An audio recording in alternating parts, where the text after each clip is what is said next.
Good morning student, मैं कहकशा खान आज आपको 4th स्टैंडर्ड का हिंदी सब्जेक्ट पढ़ाने वाली हूँ। ओके बेटा, now start the 10th lesson is प्रदूषण और हमारा समाज। इस लेसन में हम देखेंगे कि किस तरह से हमारे समाज में प्रदूषण का बढ़ाव यानी फैल रहा है और उससे हम नई नई बीमारियों की तरफ जा रहे हैं और बड़ी बड़ी बीमारियों से हम क्या होते हैं, संपर्क में आ जाते हैं, बड़ी बड़ी बीमारियों की, जिससे हमें पता भी नहीं चलता है वो किसके कारण होता है, प्रदूषण के कारण हो रहा है।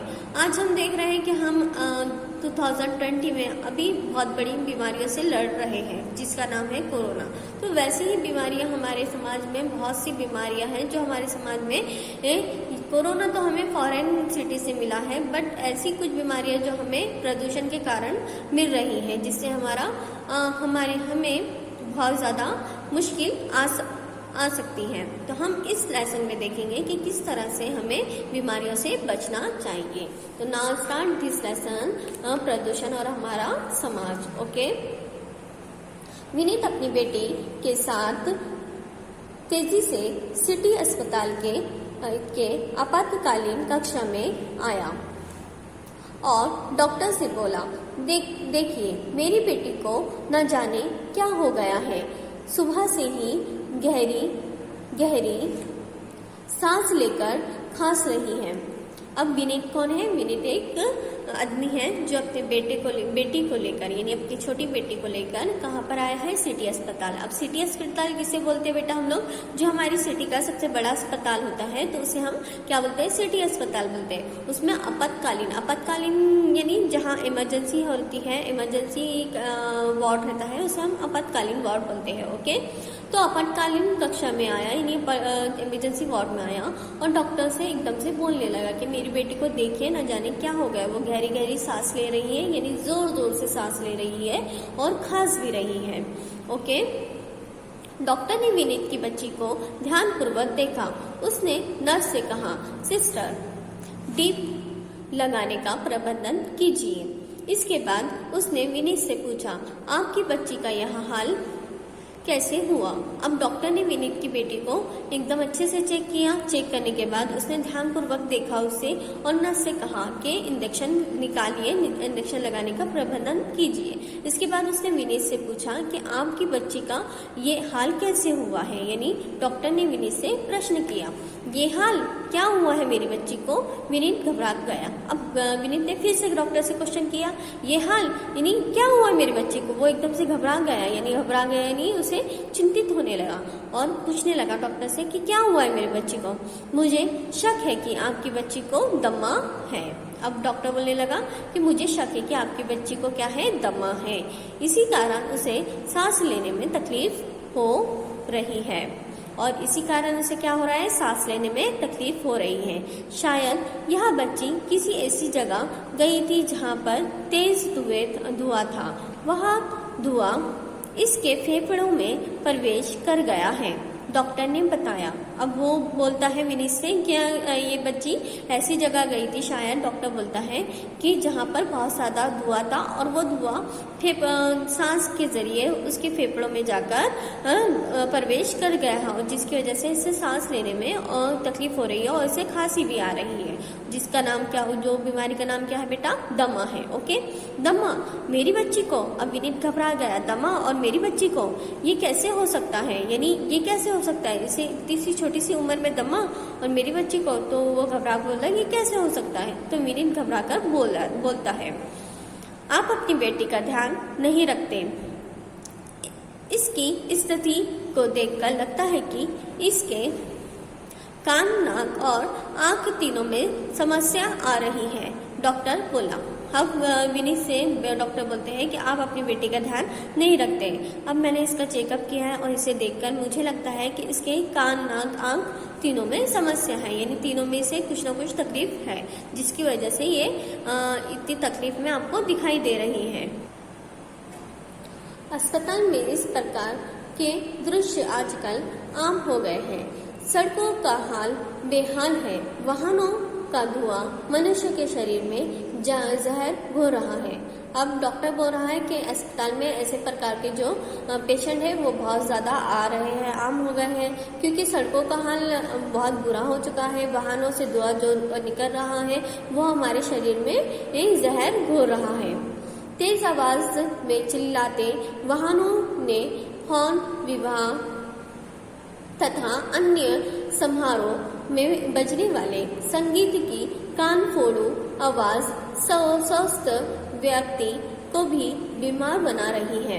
अब बोल रहा है कि हॉर्न की आवाज़ों से और जो चिल्ला पुकार की आवाज़ और जो समारोह में जो आवाज़ हो रही है उसकी वजह से हमें स्वास्थ्य में हमारी हर व्यक्ति को बीमार बना रही है। यानी अच्छा व्यक्ति भी उसकी वजह से क्या हो रहा है, बीमार हो रहा है, यानी कान फूट रहे हैं। कूड़े कचरे के कारण जल भी प्रदूषण हो रहा है, यानी कूड़े कचरे के कारण जल प्रदूषण भी बढ़ रहा है।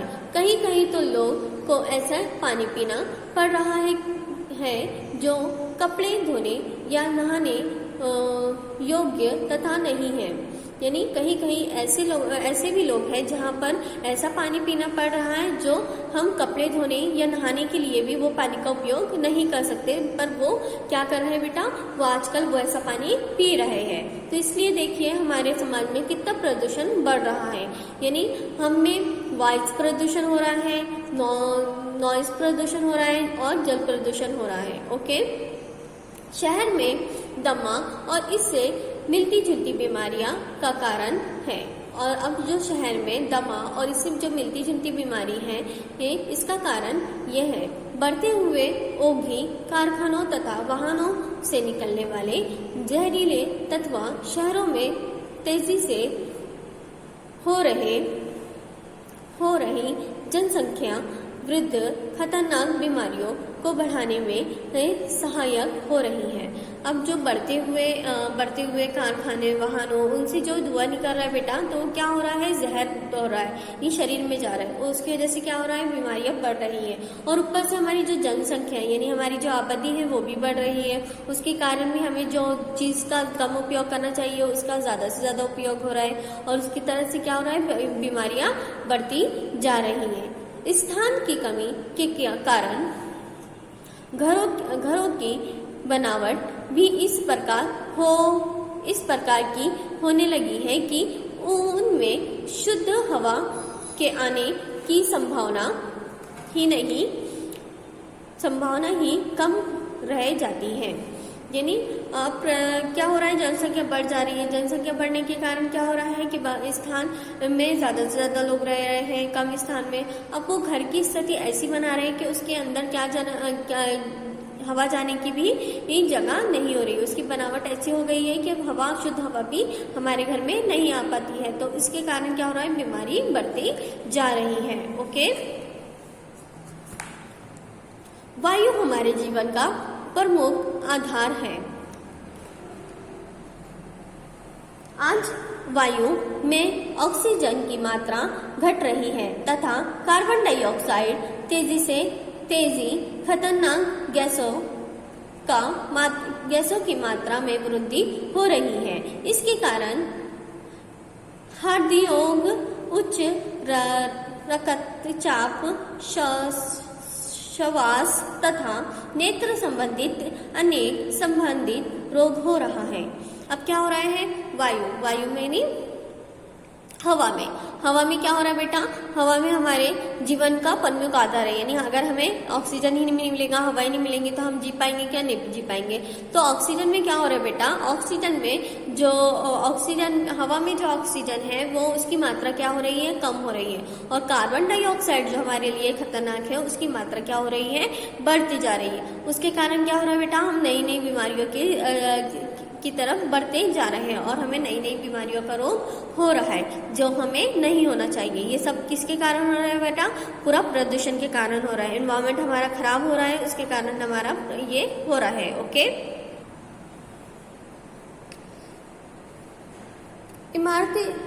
इमारतें बनाने वाले मजदूर, सेल्ट, पॉलिश, कपास आदि के कारखानों में काम करने वाले मजदूर धूल धुएं कपास के अदृश्य रेशों और धूल के कणों को सांस में लेते हैं। इसके कारण वे फेफड़ों की अनेक गंभीर बीमारियां का शिकार होते जाते हैं।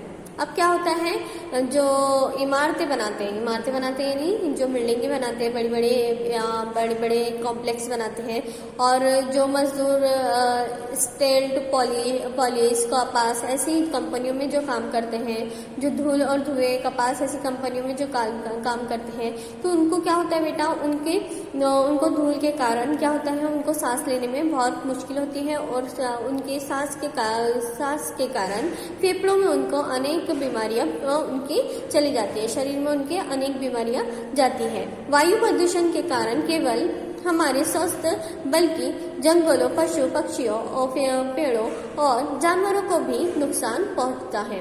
अब वायु प्रदूषण से क्या हो रहा है बेटा, हमें तो नुकसान पहुंच रहा है, पर किस को नुकसान पहुंच रहा है, बाकी जंगल, पशु पक्षियों और जानवरों को भी इसका नुकसान उठाना पड़ रहा है। इससे क्या हो रहा है बेटा, बहुत से हमें नुकसान उठाना पड़ रहा है। हमारे खेत जो है वो बर्बाद होते जा रहे हैं, हमें खाने के लिए कम जो अनाज मिल रहा है वो अच्छा नहीं मिल रहा है, उसके लिए हमें खराब अनाज खाना पड़ रहा है, जिससे हम बीमारियों की तरफ जाते जा रहे हैं। पैदावार पर भी प्रदूषण का प्रतिकूल असर पड़ रहा है। कार, स्कूटर, कारखानों की चिमनियों से निकलने वाले गैसें हवा में घुलकर पेड़ पौधों की जड़ों में नुकसान पहुंचाती है। अब क्या होता है, पैदावार, अब जो पैदावार हमारे यहाँ हम जो पैदावार होती है उससे ही हम खाना खाते हैं, तो इसके प्रदूषण के कारण क्या हो रहा है, वो भी कम होती जा रही है, उस पर भी असर पड़ रहा है। और जो कार, स्कूटर, कारखानों जिससे उसकी चिमनियों से जो धुआं निकलता है वो हवा में घुलकर क्या कर रहा है बेटा, पेड़ पौधों की जड़ों तक जा रहा है, और जड़ों से जाने से क्या हो रहा है, उसकी पैदावार पर असर पड़ रहा है, और उसकी पैदावार पर क्या पड़ रहा है बेटा, नुकसान पहुंच रहा है। ओके, प्रदूषण के कारण ऐतिहासिक धरोहर वाले इमारतों में लगे कीमती पत्थरों का रंग तेजी से उड़ रहा है। दुनिया के 7 आश्चर्य में से एक ताजमहल अपनी सुंदरता तथा सफेदी को खोता जा रहा है, क्योंकि ताजमहल से 40 किलोमीटर दूर मथुरा की तेल रिफाइन रोज 10 टनों सल्फर डाइऑक्साइड SO2 छोड़ती है, जो इस नुकसान पहुंचाती है। अब क्या हो रहा है, प्रदूषण के कारण जो ऐतिहासिक इमारतें हैं, यानी जो पहले से हमारे इधर इंडिया में बनी हुई है, जो ऐतिहासिक है, जो बहुत अच्छा एटमॉस्फेयर जब बहुत अच्छा था, जब बहुत अच्छा हमारा इन्वायरमेंट था, जब वो इमारतें बनाई गई थी, तो उसको भी नुकसान पहुंच रहा है। अब जैसे ही हम ले लो एक हमारी जो एक बहुत 7 अजूबे माने जाते हैं, उसमें से एक आश्चर्यचकित जो है वो है ताजमहल। अब ताजमहल तो सबको पता है कि वो अपनी सुंदरता से जाना जाता है। अब ताजमहल में हमें कहीं पे भी पॉइंट नहीं मिलता है, वो सफ़ेद है, बहुत प्यारा है, सबको बहुत पसंद आता है, तो वो भी क्या कर रहा है, अपनी सफ़ेदी को खोते जा रहा है। क्योंकि ताजमहल क्यों हो रहा है, क्योंकि ताजमहल से 40 किलोमीटर दूर पर क्या है बेटा, एक रिफाइन रोज टनों की वो कार्बन डाइऑक्साइड जो छोड़ती है उसकी कंपनी है, और उसके कारण क्या पहुंच रहा है, ताजमहल को नुकसान पहुंच रहा है। ओके, पर्यावरण को बचाने के लिए हमें अपने आसपास स्वच्छता बनाए रखनी चाहिए।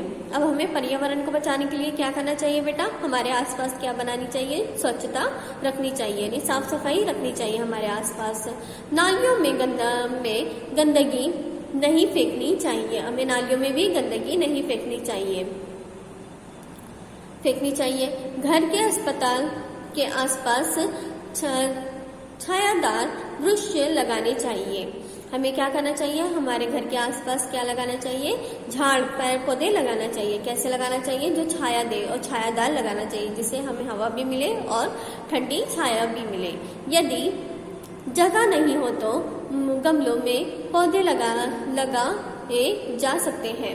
जहाँ तक संभव हो हरे भरे वृक्ष को काटने से बचाना चाहिए। अगर हमारे घर में अगर जगह न हो वृक्ष लगाने की यानी बड़े पेड़ लगाने की, तो हमें गमलों में ही पौधे लगाना चाहिए। और संभव हो सकता है तो हमें क्या करना चाहिए, ज्यादा से ज्यादा वृक्ष लगाना चाहिए और वृक्ष को काटने से यानी पेड़ों को काटने से बचाना चाहिए।